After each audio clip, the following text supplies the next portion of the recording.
किसी पर भरोसा करना गलत नहीं है, लेकिन अगर आप किसी पर अंधा भरोसा करते हैं तो इसकी कीमत आपको बहुत बड़ी चुकानी पड़ सकती है। आज की कहानी एक ऐसी ही लड़की की है जो अपने बॉयफ्रेंड पर बेइंतहा और भरोसा करती है, मगर इसकी इतनी बड़ी कीमत चुकानी पड़ी जिसकी कल्पना वह कभी भी नहीं कर सकती थी। 2016 में घटी इस घटना ने हर किसी को झकझोर के रख दिया था। प्यार से शुरू होकर हैवानियत के इंतहा तक इस स्टोरी के बारे में अगर आप भी सुनेंगे तो आपके पैरों तले से जमीन खिसक जाएगी। तो आखिर क्या है इस मर्डर की पूरी कहानी, चलिए जानते हैं डिटेल से।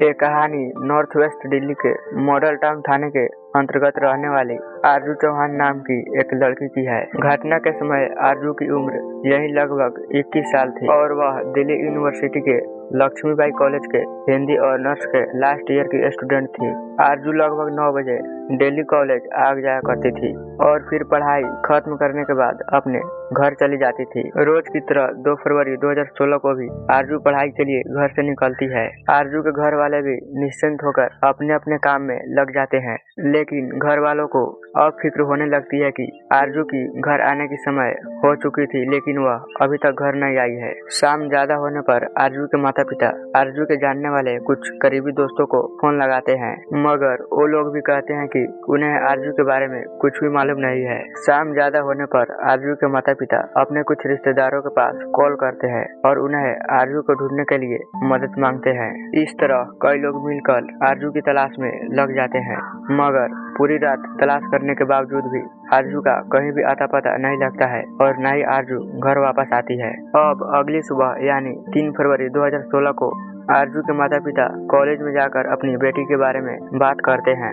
यहाँ पर आकर आरजू के माता पिता को कुछ ऐसी बातें मालूम पड़ती है जो कभी वो सोचे भी नहीं थे। आरजू के दोस्तों और कॉलेज रिकॉर्ड से मालूम पड़ती है कि आरजू रोज कॉलेज तो आती थी, मगर वह 9 बजे से 10 बजे के बीच होने वाली एक क्लास को करके बाहर निकल जाती थी। फिर वह 1 से 2 बजे के बीच होने वाली एक क्लास के लिए ही कॉलेज वापस आती थी। आरजू के माता पिता के लिए एक खुलासा बहुत ही हैरान कर देने वाली थी। इसके बाद कॉलेज प्रशासन आरजू के माता पिता की मुलाकात आरजू के कुछ फ्रेंड से करवाते हैं। उनसे मालूम पड़ती है कि अक्सर आरजू 10 बजे तक एक क्लास खत्म करने के बाद कॉलेज से बाहर निकल जाती थी। यहाँ पर एक लड़का आरजू को डेली रिसीव करने आती थी। बाद में मालूम पड़ती है कि आरजू ने अपने कुछ दोस्तों को 1-2 बार इस लड़के के बारे में बताया भी था कि इसी से उसकी शादी होने वाली है। अब इस खुलासे के बाद मामले की जानकारी मॉडल टाउन थाने को भी दे दी जाती है। सारी जानकारी मिलने के बाद पुलिस कॉलेज आती है और यहाँ आकर वह सबसे पहले सीसीटीवी खंगालते हैं। 2 फरवरी की सीसीटीवी देखने पर मालूम पड़ती है कि कॉलेज से बाहर निकलकर आरजू किसी लड़के के साथ जा रही है। आरजू के माता पिता उस लड़के की पहचान नवीन खत्री के तौर पर करते हैं। 23 साल का मनोज खत्री आरजू के बगल में ही रहता है।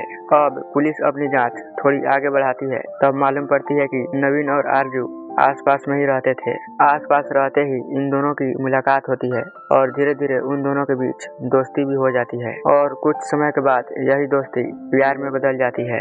दोनों साथ जीने मरने की कस्में भी खाने लगते हैं और बहुत जल्द शादी करने की इच्छा भी जताते हैं। दोनों अपने अपने इस फैसले के बारे में अपने घर वालों को बताने की सोचते हैं। दोनों को यही लग रहा था कि घर वाले इस शादी के लिए मान जाएंगे, मगर होता उम्मीद से उल्टा ही है। आरजू के माता पिता थोड़ी सी नाराजगी के बाद इस रिश्ते के लिए मान भी जाते हैं, लेकिन नवीन के माता पिता इस रिश्ते के लिए नहीं मानते हैं।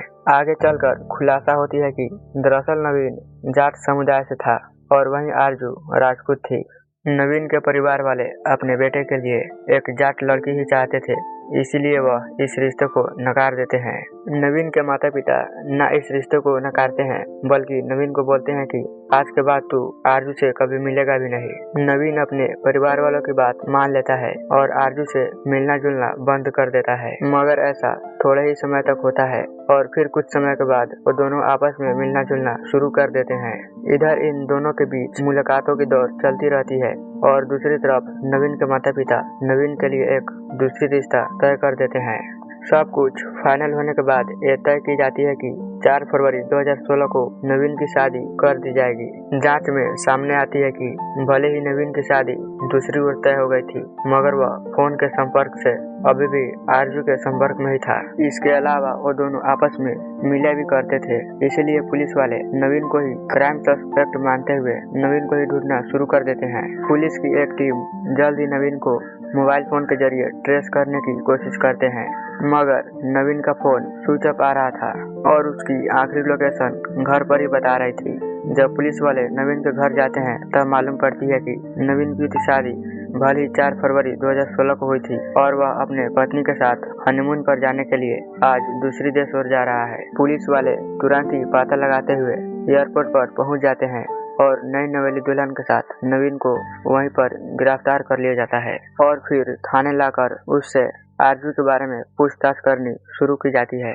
शुरू में तो नवीन बोलता है कि कई महीने पहले ही उससे आरजू का संपर्क छूट गया था, लेकिन जब पुलिस वाले नवीन को सारी सबूत दिखाते हैं तब नवीन मान लेता है कि हाँ, वह आरजू के कांटेक्ट में ही था और 2 फरवरी 2016 को वह आरजू से मिला भी था, मगर कुछ ही देर बाद ही वह रास्ते में उतरकर दूसरी तरफ चली गई थी। पुलिस वालों को नवीन की ये बात हजम नहीं होती है और फिर इसके बाद वह सख्ती से नवीन से पूछताछ करना शुरू कर देते हैं। पुलिस वालों की सख्ती के आगे नवीन की सारी हिम्मतें जवाब दे देती है और फिर वह एक के बाद एक ऐसे राज खोलता है जिसे सुनकर सभी के पैरों तले जमीन खिसक जाती है।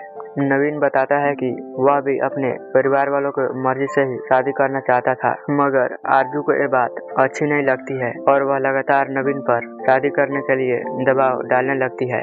नवीन के मुताबिक आरजू के कहने पर ही वह आरजू से मिला करता था। ऐसे करते करते नवीन के शादी का दिन भी आ जाता है।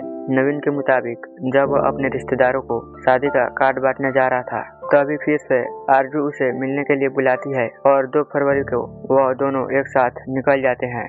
नवीन के मुताबिक ये दोनों कार्ड बांटने के लिए जा रहे होते हैं, तभी शादी को लेकर इन दोनों के बीच एक तेज बहस छिड़ जाती है। इसी बहसबाजी के बीच नवीन आरजू के गले में झूल रहे दुपट्टे से उसका गला दाबकर हत्या कर देता है। नवीन के मुताबिक आरजू की हत्या करने के बाद उसे समझ नहीं आ रहा होता है कि वह लाश को कहाँ छुपाए। फिर थोड़ी देर सोचने के बाद वह लाश को कार में ही रखकर एक सुनसान जगह पर चला जाता है और वह लाश को जलाने की कोशिश करने लगता है, मगर लाश जब आसानी से नहीं जलती है तब उसको पकड़े जाने की भय भी सताने लगता है और एक बार फिर से वह लाश को अपने गाड़ी के पिछले हिस्से में रख लेता है। पकड़े जाने के डर से वह आरजू की लाश को कार की डिक्की में ही रखकर कार्ड बांटने के लिए निकल जाता है और कुछ रिश्तेदारों को कार्ड देने के बाद वह फिर से लाश को ठिकाने लगाने के बारे में सोचने लगता है। पुलिस के दिए गए बयान के मुताबिक जब नवीन को लाश छुपाने की कोई भी जगह नहीं मिलती है तब वह तय करता है कि वह अपने 4 मंजिले घर में ही आरजू की लाश को छुपाएगा। प्लान के मुताबिक नवीन ऐसा ही करता है और वह रात भर इधर उधर समय काटने के बाद सुबह के 5 बजे वह घर पर पहुंचता है, जो कि आरजू की लाश भारी थी इसलिए वह उस लाश को अकेले उठाने में सक्षम नहीं हो पाता है। इसलिए वह एक कबाड़ी के लड़के को बुलाता है और कुछ पैसे देकर उस लाश को उठाकर घर में डलवा देता है और उसी कमरे में उस लाश को छुपा देता है जिस कमरे में वह अपने शादी के बाद नई नवेली दुल्हन के साथ रहने वाला था। इस तरह 3 फरवरी के सुबह सुबह नवीन आरजू के लाश को अपने कमरे में छुपा देता है और इसकी भनक किसी को न लगे इसलिए वह पूरे घर में लगातार परफ्यूम छिड़कता रहता है। नवीन तो अपने राज को छुपाने के लिए लगातार घर में परफ्यूम छिड़क रहा होता है, मगर घर वाले समझते हैं कि वह शादी के खुशी में पूरे घर में ही परफ्यूम छिड़क रहा है। इधर आरजू की लाश घर में पड़ी हुई थी और उधर 4 फरवरी को नवीन की शादी भी हो जाती है और अपने शादी के बाद नवीन अपनी पत्नी को उसी कमरे में ले आता है। नवीन की इस खुलासे के बाद हर कोई शॉक्ड रह जाता है और फिर उसी की निशानदेही पर पुलिस वाले घर में छापामारी करके आरजू की लाश को बरामद कर लेते हैं। इस घर से 100 से भी अधिक परफ्यूम और रूम फ्रेशर की बोतल इकट्ठी की जाती है। ये सभी बोतल पिछले 2-3 दिन में ही लाश को छुपाने के लिए प्रयोग की गई थी। इस पूरे खुलासे के बाद पुलिस वाले नवीन के साथ साथ उसके घर वालों को भी गिरफ्तार में ले लेता है। इस पूरे बात की खुलासा होने से पहले ही नवीन के पिता पुलिस के हाथों से फरार हो जाता है। जांच में सामने आती है कि नवीन के पिता राजकुमार 2005 से ही एक हत्या के केस में तिहाड़ जेल में बंद था तथा वो 2 दिन पहले ही जेल से अपने बेटे के शादी के लिए आया हुआ था।